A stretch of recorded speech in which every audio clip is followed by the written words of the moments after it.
metodenya beda, kemungkinan itu pasti akan suatu saat akan ada perbedaan. Di mana? Mungkin nanti ketika hilalnya itu di titik misalkan 1 sampai 2 derajat. Kenapa? Karena kalau 1 sampai 2 derajat, kalau kita ini kan memang ada hisab dan ada ru'yah, tapi kriteria yang diambil itu kan bermacam-macam.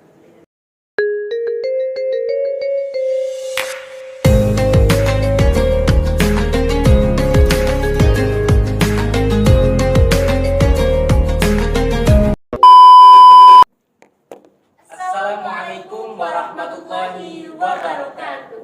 Marhaban ya Ramadan. Halo Sobat Prilly, terima kasih sudah klik video ini.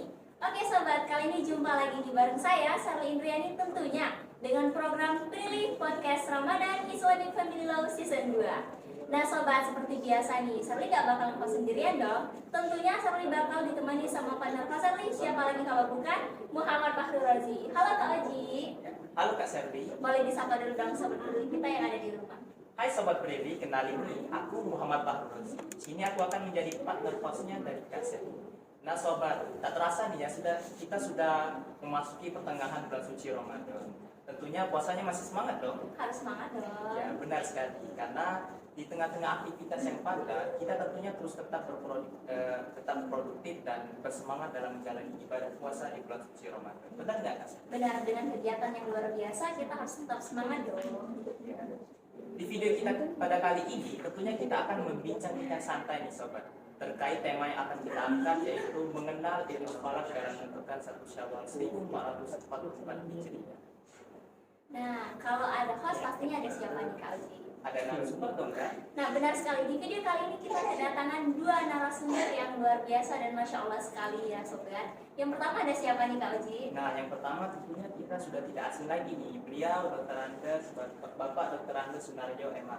Assalamualaikum Bapak, apa kabarnya? Baik. Boleh mungkin disapa dulu nih Pak, teman-teman Sobat Prilly yang ada di sini. Ya, Sobat Prilly, Assalamualaikum. Waalaikumsalam. Beliau ini merupakan salah satu dosen Universitas Islam Negeri Raden Fatah Palembang, Fakultas Syariah dan Hukum, khususnya di Prodi Hukum Keluarga Islam. Nah, selanjutnya ada siapa nih Kak Sen? Nah, yang kedua kita kedatangan wanita cantik yang Masya Allah luar biasa sekali ya Sobat. Siapa lagi kalau bukan Ibu Iprohati MHI. Assalamualaikum Ibu. Waalaikumsalam. Gimana nih Bu kabarnya? Alhamdulillah. Boleh disapa dulu dong Bu, Sobat Prilly kita yang ada di rumah. Assalamualaikum sahabat Prilly. Waalaikumsalam. Nah Sobat Prilly, beliau ini merupakan dosen aktif di UIN Raden Fatah Palembang, tepatnya di Fakultas Syariah dan Hukum, program studi Hukum Keluarga Islam. Terkait tema kita yang akan kita bahas pada kali ini, nah terkait bulan suci Ramadan nih teman-teman. Tentunya kita setiap tahunnya sudah tidak asing lagi dengan kata-kata sidang isbat. Nah, kita sebagai masyarakat awam tentunya di balik latar belakang sidang isbat tersebut ada nih satu ilmu pengetahuan yang melandasi hal tersebut, yaitu apa? Ilmu falak. Nah, sebagai masyarakat awam itu tentunya kita tidak tahu dong apa sih ilmu falak. Nah, mungkin nih Pak bisa dijelaskan kepada teman-teman semua. Apa sih Pak ilmu falak? Assalamualaikum warahmatullahi wabarakatuh. Waalaikumsalam. Ilmu falak itu sebutan lainnya adalah hisab ru'yah. Ya, jadi ada kata-kata hisab dan ada kata-kata ru'yah. Kalau hisab artinya yang menghitung, kalau ru'yah adalah yang melihat. Nah, ilmu falak itu ada apa tuh definisinya? Secara umum adalah ilmu yang mempelajari tentang posisi benda langit satu sama lain yang ada kaitannya dengan ibadah, khususnya ibadah sholat dan puasa. Jadi misalnya kalau orang mau menentukan maghrib, di mana sih posisi matahari dari garis ufuk, atau kalau orang mau memulai puasa Ramadan, kira-kira hilal itu sudah ada di atas ufuk atau belum, atau bagi orang yang belum lihat, kira-kira hilal itu bisa terlihat atau belum. Itu yang disebutnya falak. Lalu belakangan ilmu falak juga didefinisikan dengan apa itu, ilmu yang berupaya untuk menerapkan syariat Islam khususnya sholat dan puasa, dibantu oleh ilmu lain seperti matematika, astronomi, geografi dan geodesi. Jadi sobat seperti bahwasanya seperti yang sudah dijelaskan oleh beliau tadi, bahwasanya ilmu falak itu merupakan cabang ilmu pengetahuan yang mempelajari untuk penentuan, salah satunya itu untuk menentukan jadwal sholat atau untuk memantau awal bulan baru seperti 1 Ramadan, Idul Fitri maupun Idul Adha. Gitu ya Pak? Ya, Pak.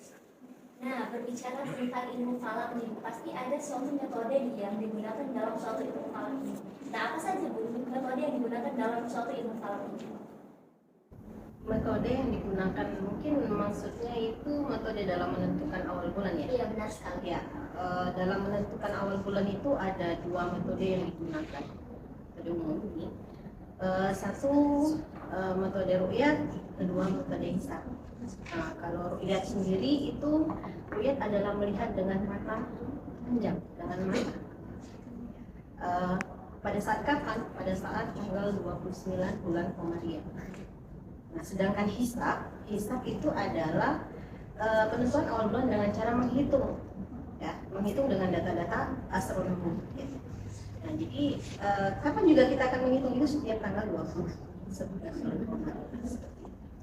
Oke, jadi dalam penentuan pemasaran hilal itu menggunakan 2 metode. Ada metode ru'yat dan juga metode hisab.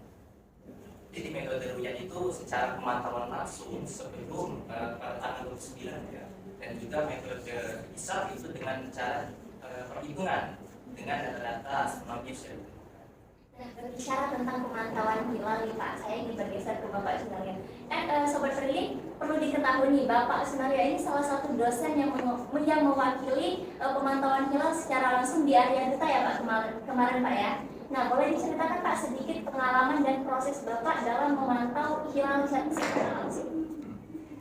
Baik, kita itu tergabung dalam Badan Hisab dan Ru'yat Provinsi Sumatera Selatan. Setiap tahun itu ada 3 kali melakukan ru'yatul hilal. Pertama untuk menjelang awal Ramadan, kedua menjelang Idul Fitri, dan ketiga menjelang tanggal 1 Zulhijjah. Jadi kegiatan di sana itu adalah melakukan ru'yatul hilal sesuai dengan perhitungan yang disiapkan dengan menggunakan teleskop teropong yang dimiliki oleh satu wilayah Kementerian Agama Provinsi Sumatera Selatan. Kalau saya pribadi itu ikut ru'yatul hilal kita lama, sekitar tahun 2000. Sudah lumayan lama Pak ya? Lumayan lama ya. Nah, itu pengalamannya. Dan selama ini kita melakukan ru'yatul hilal di atas hotel kita, hotel di Jadikan, lantai 18 itu. Tapi ketika ada wabah COVID ini, kita mencoba untuk melakukan hilal di atas tower apa. Ya, jadi dengan keterbatasan pandangan ya di Palembang ini ya, jadi selama ini kalau menurut pengalaman saya belum pernah di Palembang ini bisa terlihat hilal. Jadi itu ya pengalaman Pak dalam mengikuti ru'yatul hilal difasilitasi oleh atau wilayah Kementerian Agama. Ya Pak, tadi kan saya mendengar Pak, bahwasanya sebuah pemantauan hilal itu selalu dilakukan di tempat yang tinggi Pak ya. Nah itu apakah ketinggian suatu tempat pada saat pemantauan hilal itu cukup berpengaruh Pak? Atau dan juga apakah pada saat pemantauan kemarin Pak ya, apakah ada kendala nih Pak pada saat pemantauan? Atau hambatan Pak pada saat pemantauan hilal itu? Iya. Sebetulnya yang paling pokok itu adalah batas pandang ya. Harus jelas, baik di darat maupun di laut. Perbedaannya dengan di laut, kalau dengan laut dan darat ya, kalau di laut itu sudah jelas yaitu batasan permukaan air dengan udara sudah jelas. Tapi kalau di darat ini itu sulit kita menentukan ya. Maka itu kalau di darat itu biasanya memang dicari tempat-tempat yang tinggi. Tapi memang ada hambatan, tidak semulus yang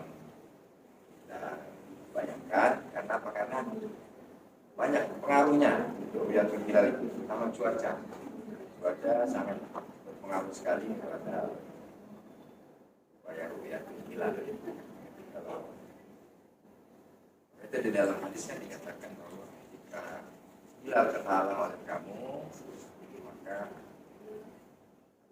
bersahabatnya digenapkan. Karena memang hambatan-hambatan terlihatnya hilal itu dan terutama cuaca. Kalau ketinggiannya itu relatif.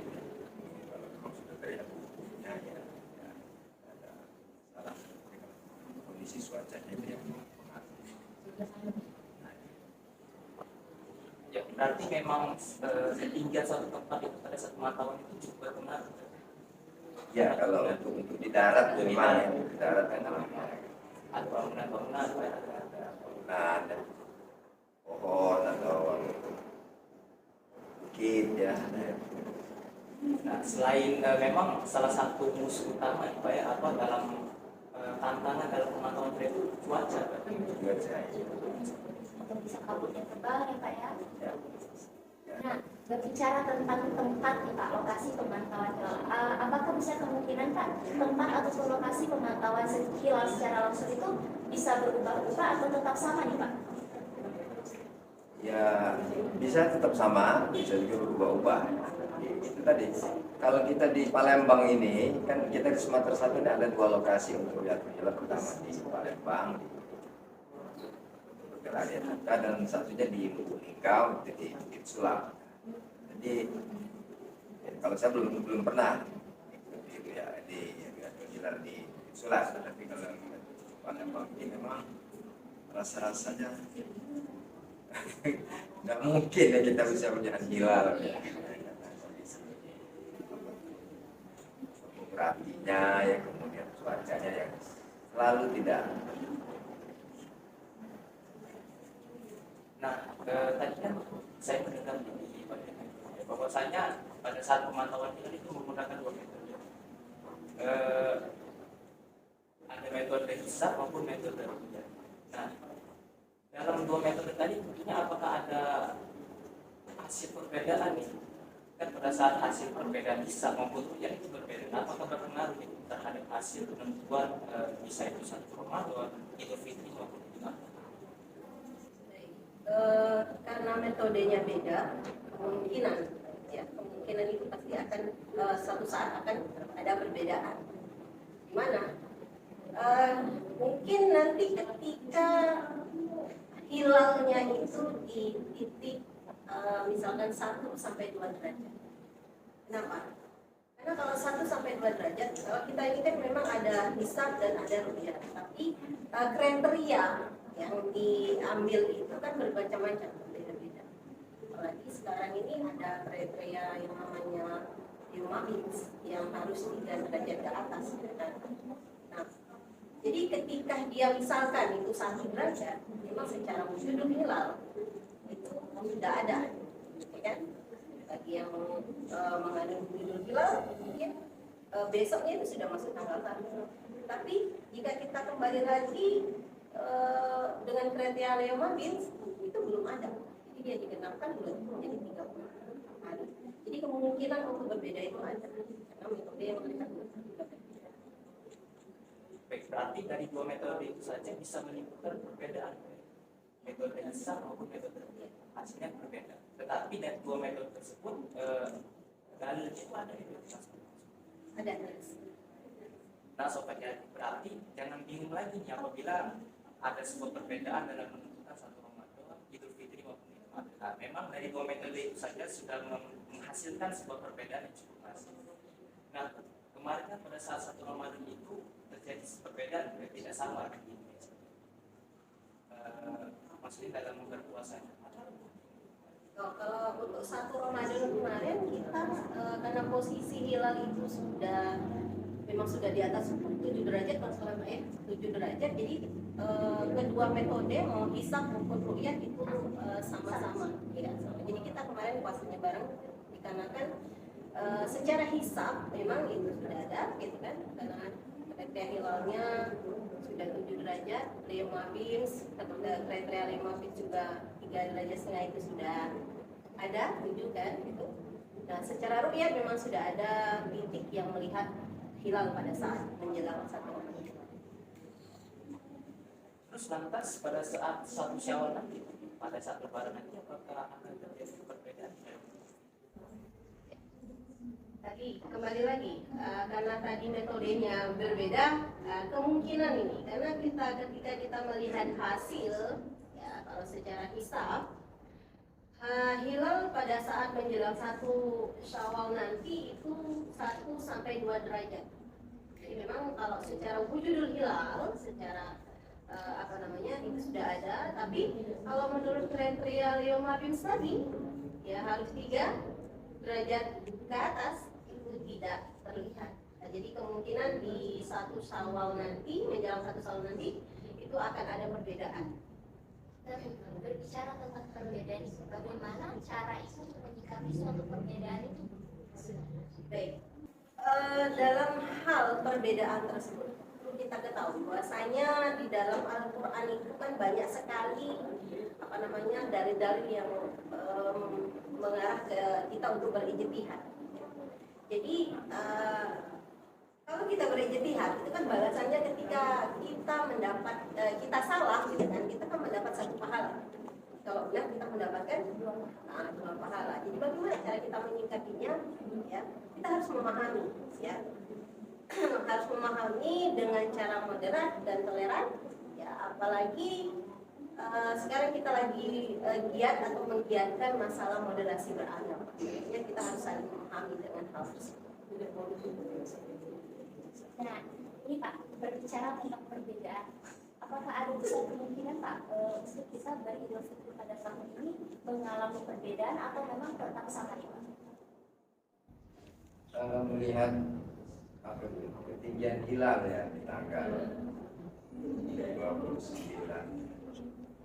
Ramadan 1444 Hijriah, yaitu tanggal 20